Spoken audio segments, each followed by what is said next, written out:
हम आपके समक्ष शेरे राजस्थान लोकमान्य संत पूज्य प्रवर्तक श्री रूपचंद्र जी महाराज रजत और उन्हीं के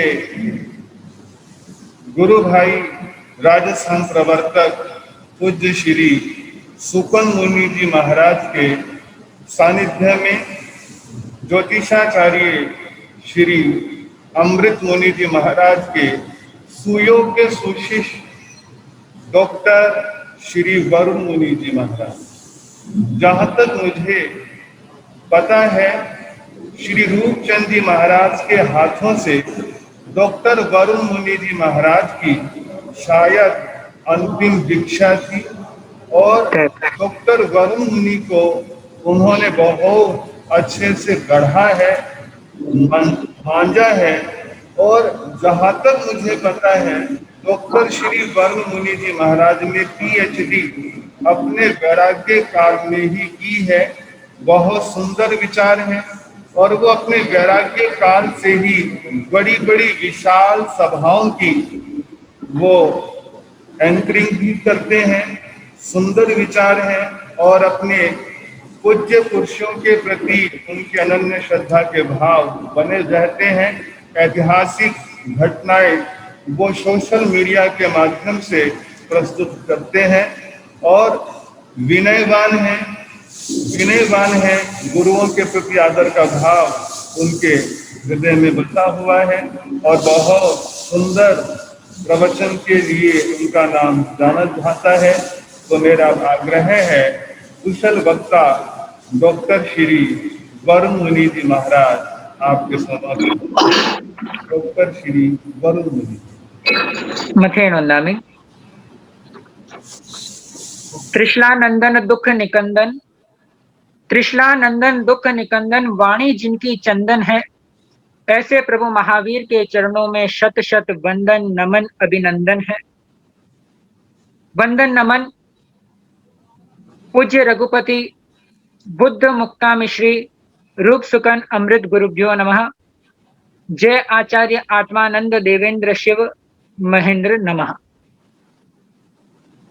सर्वप्रथम चरित्र चूड़ामणि युग पुरुष श्री माया राम जी महाराज साहब, जिनकी 168वीं जन्म जयंती के शुभ प्रसंग पर इस वर्चुअल प्रवचन सभा का आयोजन महामनीषी उप प्रवर्तक पूज्य श्री आनंद मुनि जी महाराज साहब के मार्गदर्शन में प्रवचन दिवाकर आत्मस्नेही पूज्य श्री दीपेश मुनि जी महाराज साहब के कुशल मंच संचालन में श्री वर्धमान SS जैन संघ पश्चिम बिहार दिल्ली द्वारा आयोजित इस प्रवचन सभा के अंदर विराजमान समस्त चारित्रात्माओं को वंदन अभिनंदन। समस्त धर्म प्रेमी सुश्रावक एवं सुश्राविकाएं, पूर्व निर्धारित आज का प्रवचन का विषय विचार जो जीवन बदल देंगे। सर्वप्रथम विचार क्या है यह हम जानते हैं। दो शब्द हमें इस शीर्षक के अंदर उपलब्ध हो रहे हैं, एक विचार शब्द और एक जीवन शब्द। विचार हम दो प्रकार के जानते हैं हमेशा से, सकारात्मक विचार और नकारात्मक विचार। ये दो प्रकार के विचार प्रायः हमेशा से चलते आ रहे हैं। सकारात्मक विचार से व्यक्ति सफलता को हासिल करता है, अपने जीवन के अंदर उन्नति को प्राप्त करता है, पुरुषार्थ सफलता के माध्यम से प्राप्त करता है। और दूसरा नकारात्मक विचार है जो कभी किसी को आगे बढ़ने नहीं देता है। अगर कोई संकल्पित भी हो जाए तो भी ये नकारात्मक विचार उस व्यक्ति को कभी आने नहीं देता है। अब जो विचार है वो किसी के भी हो सकते हैं, गरीब के भी हो सकते हैं, अमीर के भी हो सकते हैं, संत के भी हो सकते हैं और महान भगवान के भी हो सकते हैं। परंतु मेरा यह मानना है कि जहां तक हो सके हम अगर त्यागी, व्रती और केवल्य भगवानों के विचारों को सुनते हैं तो निश्चित रूप से हमारी ये जो जीवन शैली है इसको हम बदलने में सक्षम हो सकते हैं।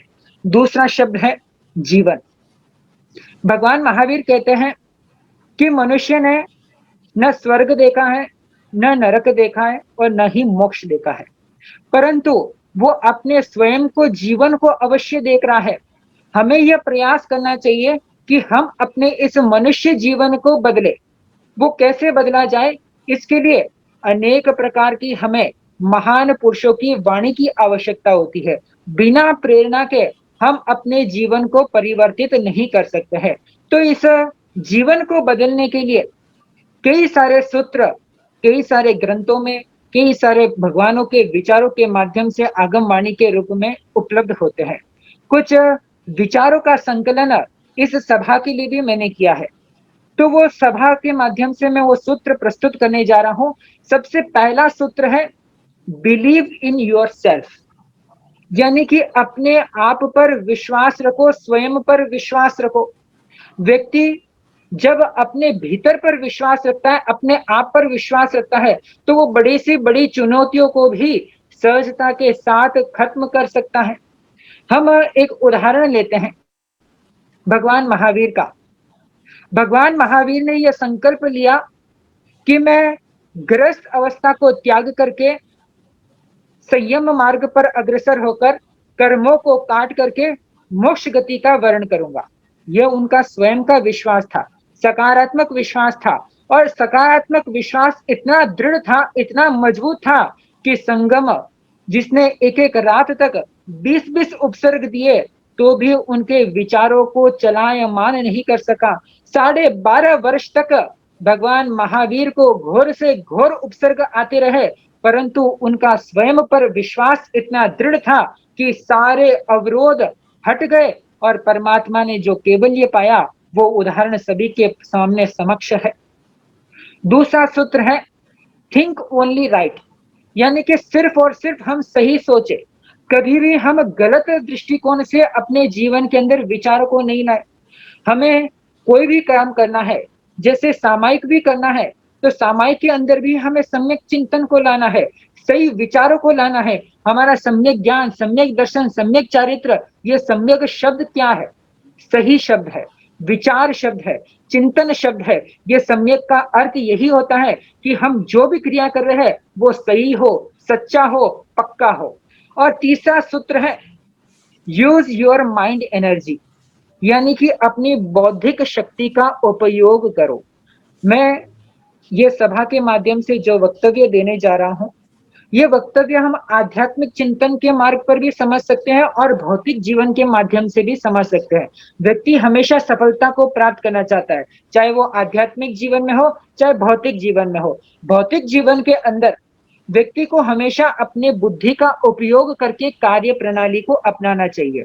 कोई भी व्यक्ति आपको आकर कहेगा, कोई भी व्यक्ति आकर आपको उकसाएगा, तो वैसी परिस्थिति के अंदर किसी के बहकावे में नहीं आकर, कानों पर विश्वास नहीं करके, अपने बुद्धि का इस्तेमाल करके, बौद्धिक शक्ति का उपयोग करके अपने जीवन को सम्यक दिशा की ओर अग्रसर करना है। चौथा सूत्र है open your mind before your mouth, अपने दिमाग को खोलो। सबसे पहले जुबान खोलने से पहले अपने दिमाग को खोलो। यह हमेशा व्यक्ति क्या होता है कि कोई भी बातचीत होती है, कोई भी प्रसंग उपस्थित हो जाता है, तो फट फट फट फट फट कर करके अपने जुबान का इस्तेमाल कर लेता है। जैसे हम महाभारत का उदाहरण लेते हैं, द्रौपदी ने शब्दों का इस्तेमाल किया कि अंधे के बेटे भी अंधे होते हैं, और वो शब्दों का इस्तेमाल उसने सोच विचार करके नहीं किया, दिमाग में चिंतन नहीं किया, तो महाभारत जैसा युद्ध प्रसंग वहां पर उपस्थित हो गया। और पांचवा सूत्र मैं आपको देता हूं, to achieve impossible do unthinkable, यानी कि अगर आपको असंभव चीजों को प्राप्त करना है तो आपको असंभव वाले ही कार्य करने पड़ेंगे। अगर आप सोचते हो कि मेरा लक्ष्य बहुत ऊंचा है, बहुत बड़ा लक्ष्य है, तो आपको वो बहुत बड़ा लक्ष्य पाने के लिए भी अकल्पनीय कार्य करने होंगे। जो किसी ने नहीं सोचा है वो काम अगर हम करेंगे तो ही हमें बड़ी से बड़ी सफलता सहज के रूप में प्राप्त हो सकती है। छठा सूत्र है बिग सक्सेस टेक टाइम्स, यानी कि अगर हम बड़ी सफलता को पाते हैं तो बड़ा धैर्य, बड़ा समय भी हमें रखना होगा, क्योंकि बड़ी बड़ी सफलता काफी समय लेती है। अभी मैंने भगवान महावीर का आपको उदाहरण दिया कि उन्हें केवल्य जैसी सफलता को पाना था तो 12.5 वर्ष तक उन्हें इंतजार करना पड़ा, या यूं कहें कि नए साल के भव से लेकर भगवान महावीर बनने तक उनको इंतजार करना पड़ा। हमें भी अगर मोक्ष मार्ग को पाना है, सम्यक ज्ञान को पाना है, अपने जीवन के अंदर कर्मों को क्षय करना है, बड़ी-बड़ी सफलता अपने व्यापारिक जीवन में, अपने पारिवारिक जीवन के अंदर भी पानी है, तो वहां पर धैर्य को देना है, समय को देना है, क्योंकि समय कभी-कभी घाव भी देती है, तो वही समय कुछ समय जाने के बाद में उन घावों को भी भर देती है। 7वां और आखिरी सूत्र आपको देता हूं कि हमेशा अपनी मृत्यु को याद रखो। 100 बातों की एक बात, आज के मेरे इन सारे सूत्रों का आखिरी सूत्र और सार सूत्र, हमेशा अपनी मृत्यु को याद रखो। जो व्यक्ति अपने जीवन के अंदर मृत्यु को याद रखता है, मृत्यु रूपी विचार को याद रखता है, वो हमेशा अपने जीवन के प्रति सजग रहता है। उसको पता होता है कि मैं यहाँ का परमानेंट ग्राहक नहीं हूं, मुझे यहाँ से जाना है। एक संस्कृत भाषा के अंदर एक सूत्र है, चलम वित्तम चलम चित्तम चले जीवित यौवने चलाचल मिधम सर्वम कीर्ति यस्य स जीवति, कि संसार के अंदर कोई चीज शाश्वत नहीं है। आदमी पैसा कमाता है तो वो भी शाश्वत नहीं है, वो आज है कल नहीं है। और व्यक्ति का मन आज किसी काम के प्रति बना है तो कल उसका मन उस काम के प्रति से हट जाएगा। और जो हमारी यौवन अवस्था है वो भी वार्धक्य के अंदर तब्दील हो जाती है। और इस संसार के अंदर सारी चीजें चलाचल है, चाहे हम किसी भी दृष्टिकोण से देखें तो सारी चीजें जो आई है वो जाने वाली है, परंतु एक चीज अमर है, कीर्ति।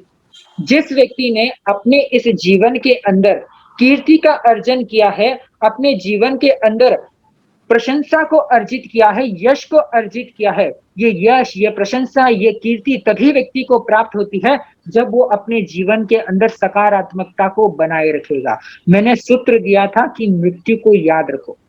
इस मृत्यु को याद रखो के लिए भगवान महावीर भी कहते हैं, जा जा बच्चे रहनी नासा पड़ी नियत ही, क्योंकि जो जो रात्रियां बीत रही है वो वापस आने वाली नहीं है। इस कोविड-19 के दौरान कितने ही व्यक्ति, कितने ही संत, कितनी ही साधुयां इस संसार से अलविदा हो गए, क्या वो वापस आ रहे हैं?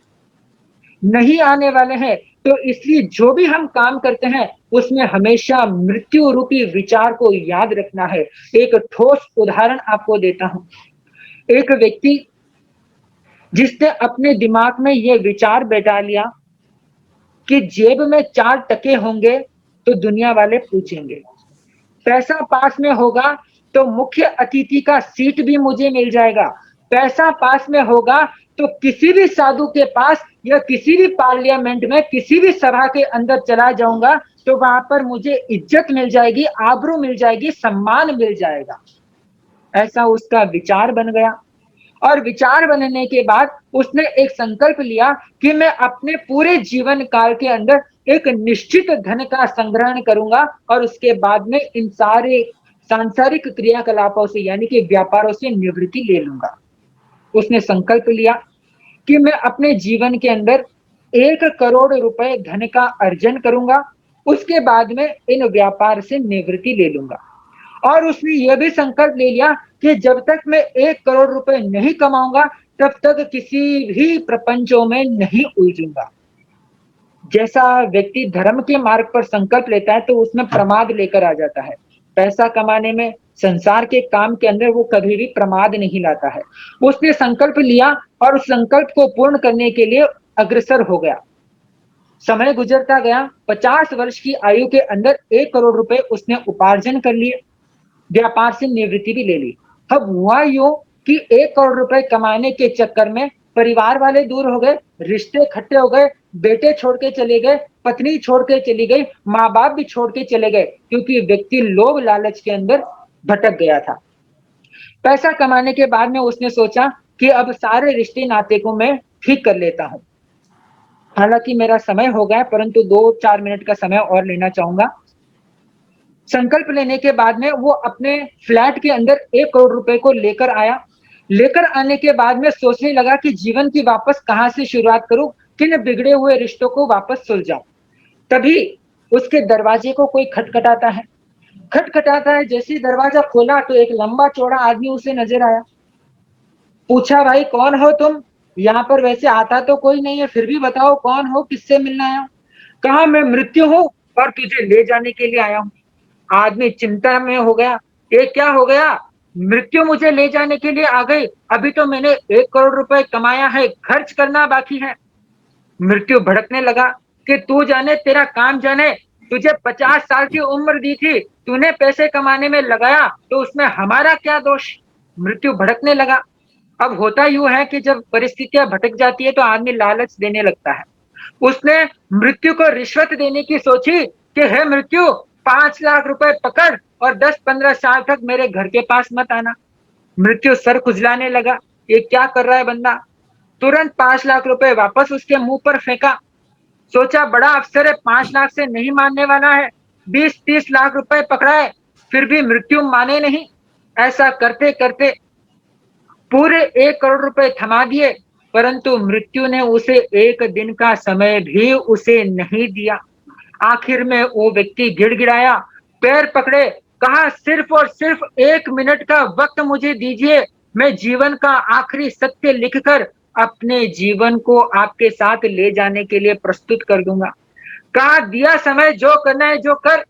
भागा भागा कमरे में गया, एक पेन, एक नोटबुक और एक टेबल के पास जाकर बैठा और उसके अंदर शाश्वत सत्य उसने लिखा कि मैंने अपने जीवन के अंदर 1 करोड़ रुपए कमाने के पीछे रिश्ते नाते को भुला दिया, धर्म को छोड़ दिया, कर्म को छोड़ दिया, केवल और केवल पैसे के पीछे लगा रहा और आज वही पैसा मेरी मृत्यु को भी नहीं खरीद पा रहा है। 1 माह का भी समय वो पैसा मुझे नहीं दिलवा पा रहा है। इसलिए मैं सभी से माफी मांगता हूँ। कोई भी संपत्ति के पीछे अपने रिश्तों को न बिगाड़े, ऐसा उसने सत्य लिखकर उन मृत्यु के साथ चला गया। आखिरी बात उपसंहार के रूप में आता हूँ कि हमारे जीवन के अंदर हमेशा नेगेटिविटी के जो लोग होते हैं, उनके नेगेटिविटी को कभी भी अपने ऊपर हावी मत आने दो और जो सूत्र मैंने दिए हैं, उस सूत्र को अपनाते हुए अपने जीवन के अंदर परिवर्तन लाते रहो और हमेशा भगवान महावीर को अपने जीवन के अंदर आदर्श बनाते रहो कि जैसे उन्होंने मुक्ति को पाई है, वो मुक्ति मुझे भी पानी है। ऐसा विचार अगर आदमी ने दिमाग के अंदर बिठा लिया तो कैसी भी बड़ी से बड़ी कठिनाइयों के अंदर भी वो सहजता से निकल जाएगा और अपने पूरे जीवन को बदल सकने में वो सक्षम हो जाएगा। इसी के साथ मैं अपनी बात को विराम देते हुए इस वर्चुअल प्रवचन सभा के अंदर बोलने के लिए, वक्तव्य देने के लिए जो समय प्रदान किया, इसके लिए मैं हार्दिक हार्दिक कृतज्ञता ज्ञापित करता हूँ। ओम शांति। हर्ष हर्ष। आपने श्रवण किया डॉक्टर श्री वरुण मुनि जी महाराज साहब को, जिन्होंने अपने सुंदर विचार प्रस्तुत किए हैं। उन्होंने विषयों को छुआ है। उनके आज का अथांत सार तत्व यह है कि आप आत्मविश्वासी बने। उन्होंने भगवान महावीर का उदाहरण दिया। आत्मविश्वास के साथ साथ आप अपने जीवन में आत्मबली बने। अपने आप कितना बोल्ड करें कि आपके जीवन में चाहे कैसी भी परिस्थिति आए, आप अपने सुंदर विचारों के माध्यम से जीवन के पथ पर आप प्रतिपल प्रतिक्षण आगे बढ़कर अपने जीवन में सफलता को प्राप्त करें। और ऐसे बोल्ड व्यक्ति के लिए बहुत प्रसिद्ध 2 पंक्तियां हैं। खुदी को कर इतना बुलंद, खुदी को कर इतना बुलंद की हर तकदीर से पहले खुदा बंदे से खुद पूछे, बता तेरी रजा क्या है, बता तेरी रजा क्या है।